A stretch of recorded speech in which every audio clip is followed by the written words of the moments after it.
উদ্ভিদ রোগ নিয়ন্ত্রণের উদ্দেশ্য কি? What is the objective of plant disease control? ফসলের ক্ষতি কমানো ও উৎপাদন বৃদ্ধি করা। To reduce crop losses and increase yield। রোগের বিরুদ্ধে রাসায়নিক নিয়ন্ত্রণ কি?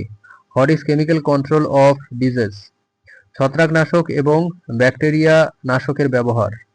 Use of fungicide and bactericides. সাংস্কৃতিক নিয়ন্ত্রণের উদাহরণ কি? Examples of cultural control. পরিচ্ছন্নতা, ফসল চক্র, সময়মতো পরিশোধন। Sanitation, crop rotation, timely management. জীববৈজ্ঞানিক নিয়ন্ত্রণ কি? What is biological control? ক্ষতিকারক জীবাণুর শত্রু ব্যবহার। Use of natural enemies of pathogens. প্রতিরোধী জাত নির্বাচন কেন গুরুত্বপূর্ণ? Why select resistant varieties? রোগ প্রতিরোধে দ্রুত কার্যকর।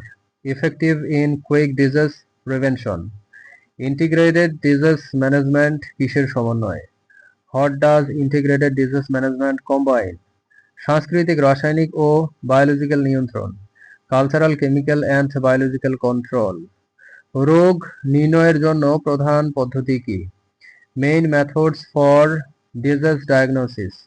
লক্ষণ পর্যবেক্ষণ, মাইক্রোস্কোপ, ল্যাব পরীক্ষা। Symptom observation, microscopy, lab test. কিভাবে রোগ সংক্রমণ রোধ করা যায়? How to prevent disease infection. পরিচ্ছন্নতা, সংক্রমিত অংশ ধ্বংস। Sanitation, removal of infected parts. রোগ প্রতিরোধের জন্য কৃষকের ভূমিকা কি? Role of farmers in disease prevention. রোগমুক্ত বীজ ব্যবহার ও নিয়মিত নজরদারি। Use disease free seeds and regular monitoring. ছত্রাকনাশক ব্যবহারের সময় সতর্কতার কারণ। Why caution in using fungicides. পরিবেশ ও স্বাস্থ্য হ্রাস প্রতিরোধে। Prevent environmental and health hazard. রোগ প্রতিরোধী গাছ কেন নির্বাচিত? Why select disease resistant plants. দীর্ঘমেয়াদী প্রতিরোধ শক্তি থাকায়। Because they have long lasting resistance. Virus রোগের কোন উপায়ে নিয়ন্ত্রণ সম্ভব?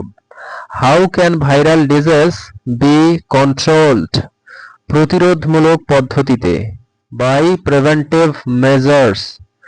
উদ্ভিদ রোগ গবেষণার ভবিষ্যৎ লক্ষ্য কি? Future goals of plant disease research. দ্রুত রোগ নির্ণয় ও প্রতিরোধ প্রযুক্তি উন্নয়ন।